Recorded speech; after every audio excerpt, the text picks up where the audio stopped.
Good afternoon. We are the group 1 and our topic is all about the tourist market and segmentation. First is the definition of market. A market consists of actual and potential buyers of a product, which means their common interests are the wants and needs of their customers that they can fulfill through an exchange.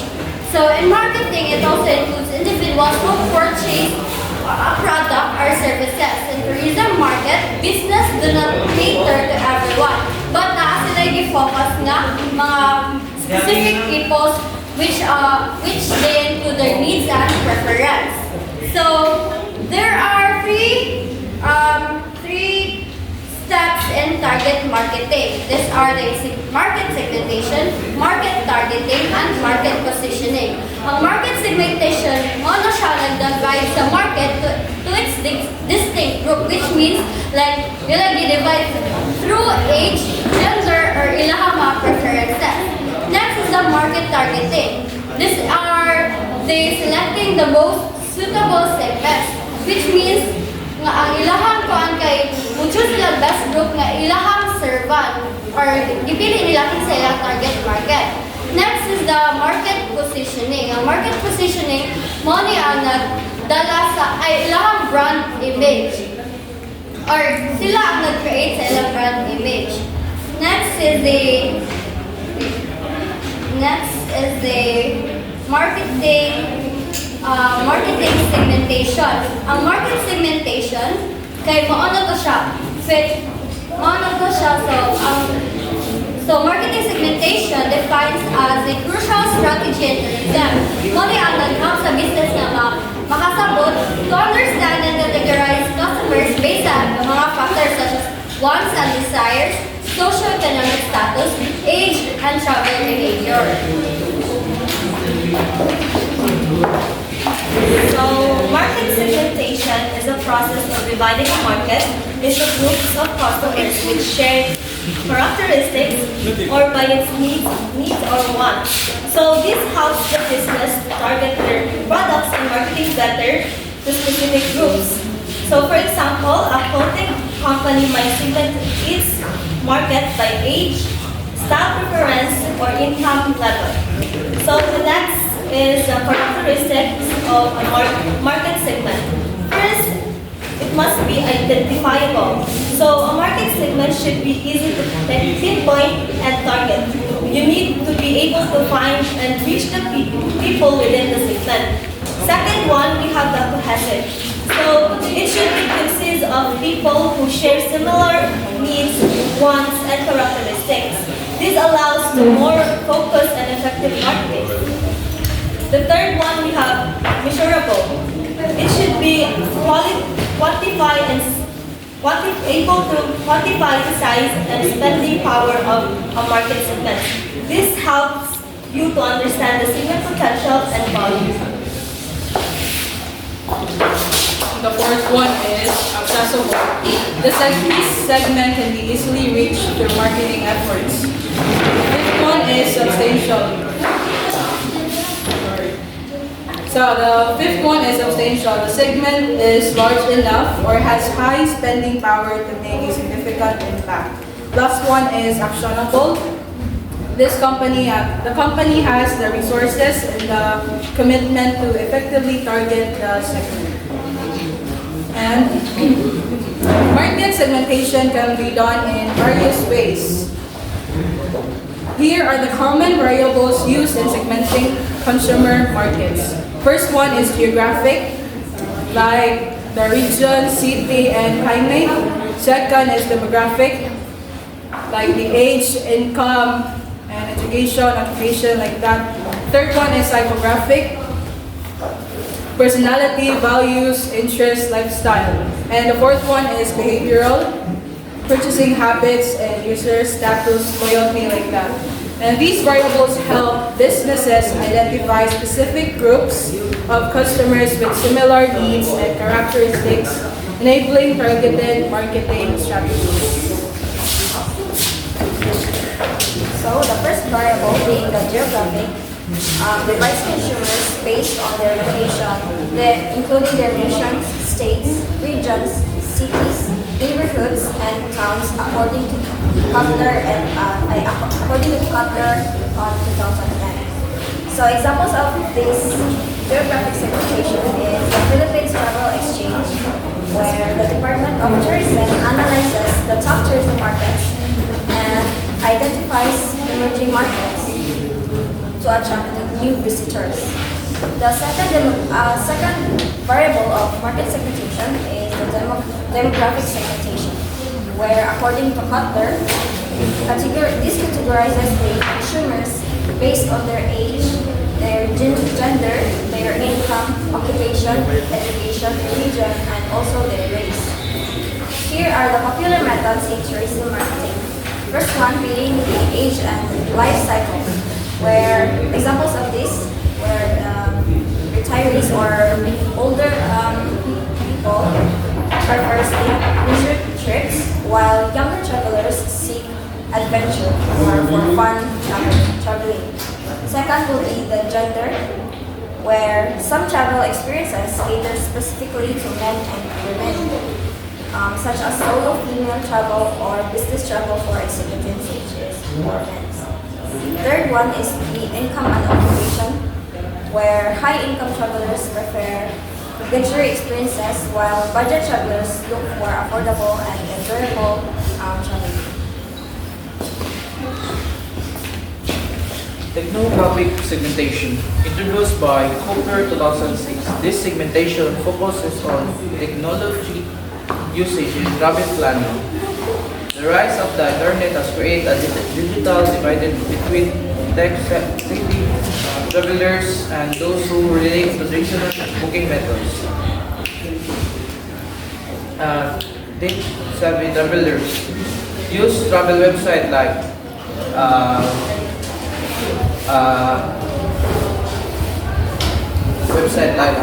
in the mobile apps in Google and for the media, social media for trip planning.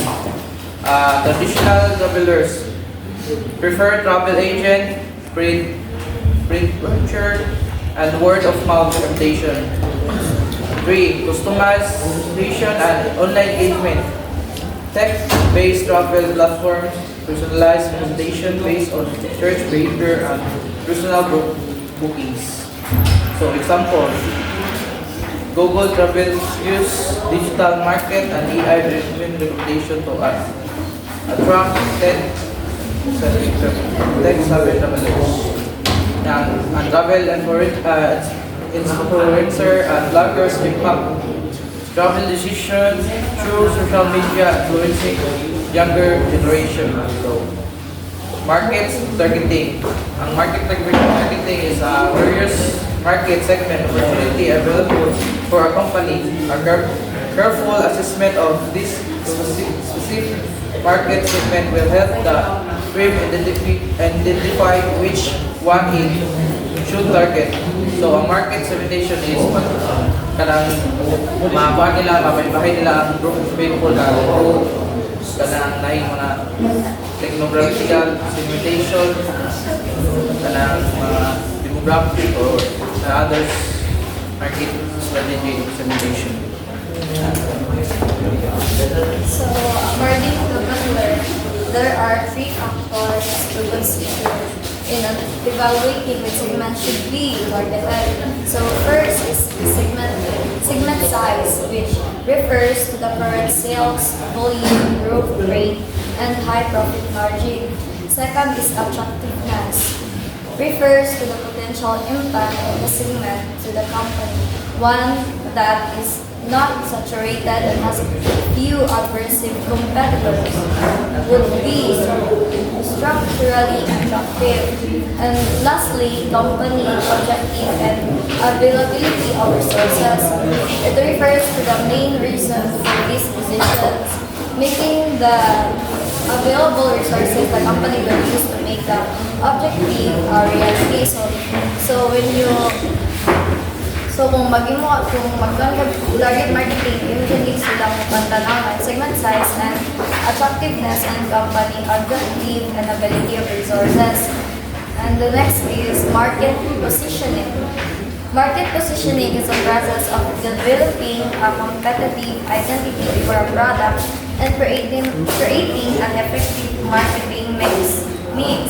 Cutler et al. 2010. It aims to establish a distinct perception of the product in the minds of consumers by highlighting unique tribute. So, market positioning kay imong lantang kung kinsa imong mga targets o kuan ka na where ka mabutang sa imong business, asa ka mabutang sa imong business nga kanang naadira imong mga target customers. There are the concepts of marketing positioning. First is unique selling proposition. It defines what makes a product or service different from competitors. Differentiation can be based on physical attributes, added services, personal location, or brand image.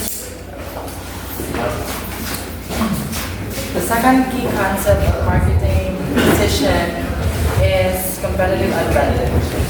The edge of the product over competitors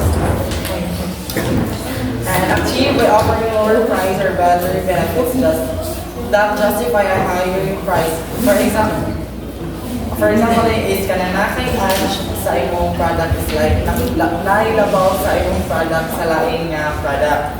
Yes. And the third is top of mind. Refers to the highest level of brand recall among consumers.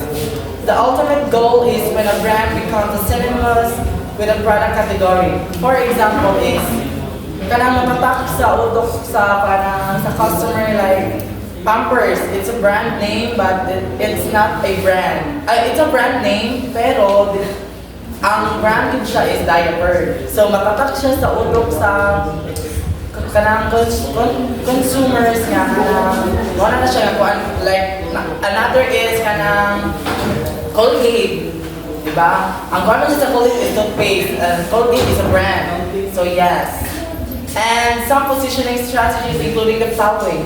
First is specific product attributes such as price and special features can be used to position a product. Second one is the product can also be positioned based on its benefits and the need the product feels. Third one is positioning the product based on certain classes or segments of users, such as women, children, or primary users. It can be also done. And fourth one is the company can decide to position itself against the existing competitors and present its edge over said competitors. These tables highlight the various source markets of the Philippine per region, their characteristics, market potential, and challenges of said market segment. Each market segment entails different marketing approaches and strategies. First is the India. Their characteristic is India is the world's second most populous country and is ambitious and restless. And for their potential of market, they are ranked 5th in number of billionaires last year with 122. It is expected the reach of 225 billionaires by 2022. And the challenges of topping the market is internet penetration is most metro-centric, thus the dependency on travel agencies versus internet booking. And since cash is the more preferred method, more bookings are made via travel agencies than internet, which is credit-based. Second country is Hong Kong. The characteristic of Hong Kong is very sensitive, very skeptical, and react fast. Yeah. And for their potential of market, they are focusing on now activities such as sport, like marathon, basketball, cycling, and hiking, diving, and cruising. And for their challenges of topping the market, they still haven't forgotten the hostage taking incidents. Okay, so for the third country now, which is kani sila ang mga tourists na ori sa Philippines, we have the Indonesia. So Indonesia daw is the largest economy sa ASEAN nga a group or organization. So unsa man niyang kanang preferences sa mga Indonesian people. So for the young Indonesians, they prefer backpacking or nature-focused travels. So kanina mga Indonesians daw, ang mga batanon mga ringe, mas mo prefer nila nga kanang gamay ra ilang dalon, so backpack ra.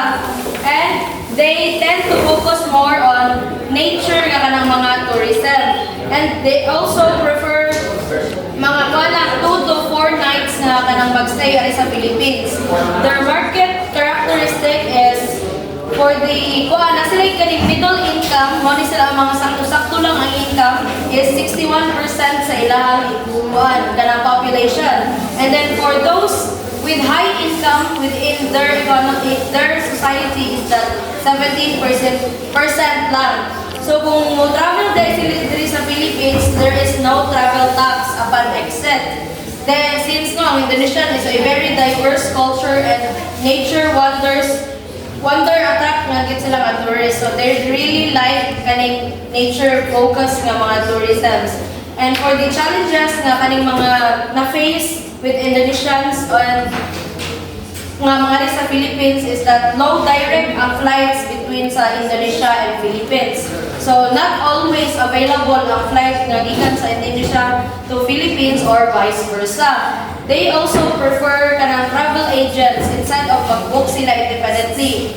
So mas ganahan sila no nga sila giulon nga mo kanang mo arrange na sa ilahang pag-tour diri instead of kanang magamit sila ang website nga asa kung asa sila maka-book og ilang ticket or kanang bundle nga ilang ganahan. So next country we have is the Japan.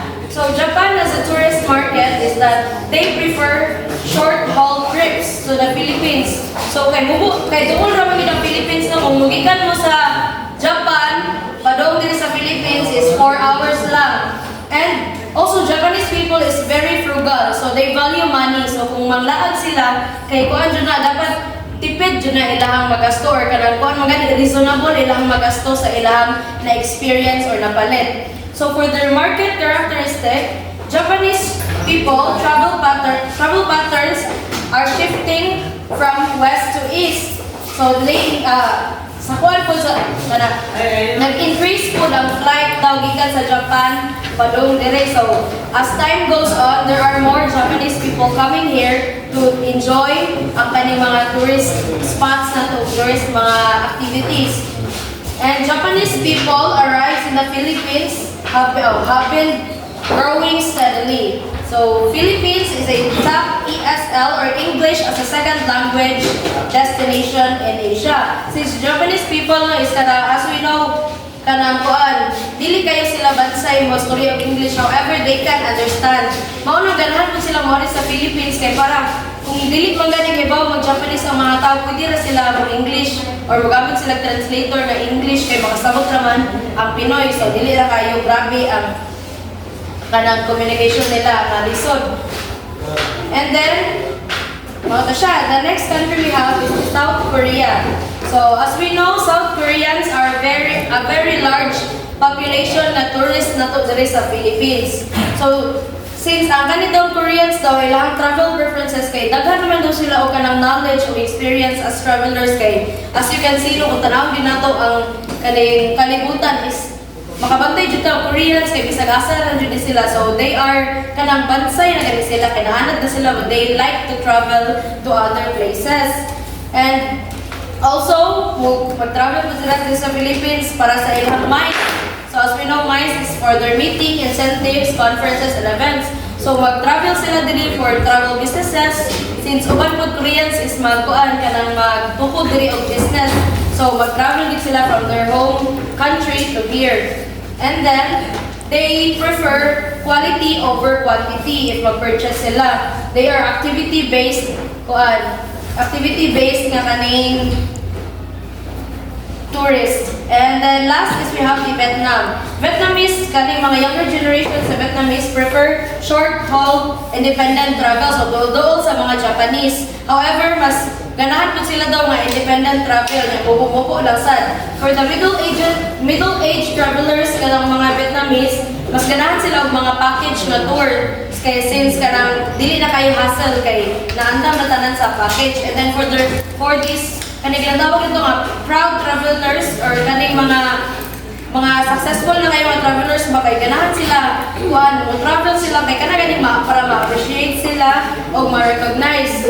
And then the challenges that they face is the language barrier. Kay lahi medyo na kaning tawag ni language sa Vietnamese diri na napoy mostly sa ilaha is maglisod og English.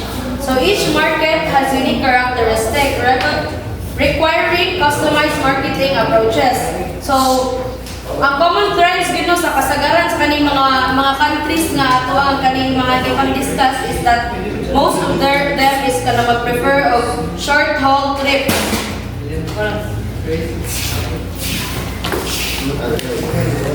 So, for the convenience of topic for Miss Tanya. So, Australia is characteristic is that majority are travelers and working class. So, there are a lot of direct flights offered between the countries. So, in the challenges that faced by the Australian country, Australian people there are only few agencies in South Australia, Tasmania, and Australian. So, France. So, the characteristic of France is demand for personalized trips is increasing and give importance to exclusive, authentic, and rare packages and special interests. So, potential of the market is that it's generally loving plus mga elderly women or men that it is a place for retirement. So, the challenges is that instances of political instability. So in Italy, a short booking periods. So they love the sun and sea. So ang challenges nila is no direct flight. So paano sila labang-labang sa ilahin country to another destinations. So in the New Zealand, mostly travel for holidays and visit for friends and or relatives. So a lot of value for money destination in the country.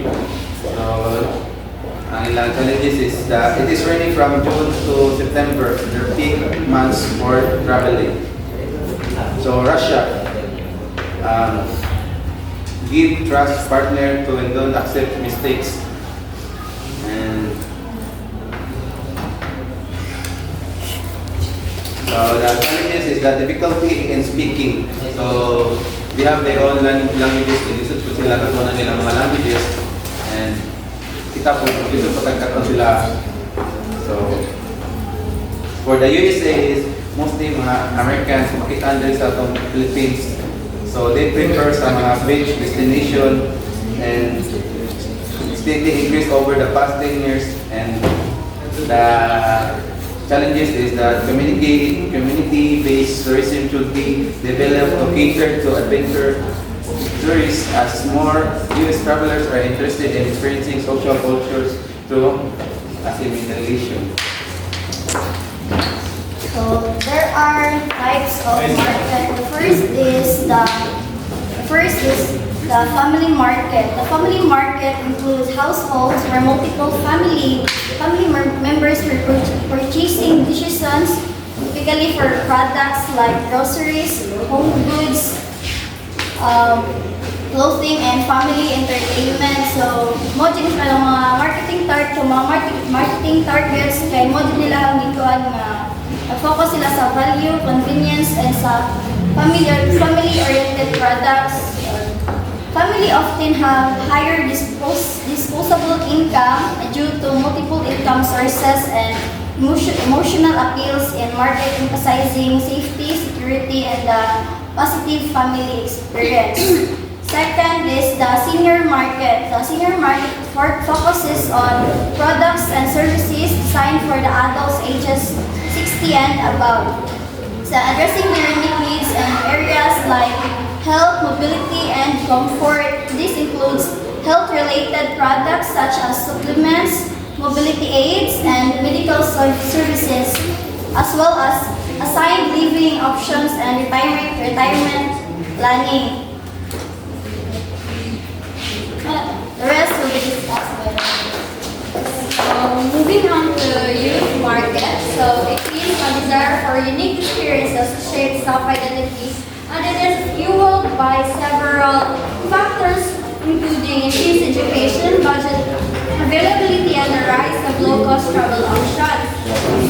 So, according to enumerated by Richards et al. 2006, these are the following travel participation in the youth market. First is the increased participation in higher education. Second, increased travel budgets.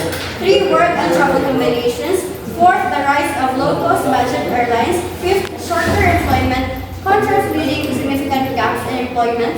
And sixth is the global rise of alternative culture. And lastly, the growth of independent travel guidebooks, which means that young marketers, they want to find unique experiences influenced by education, budget, and low-cost travel options.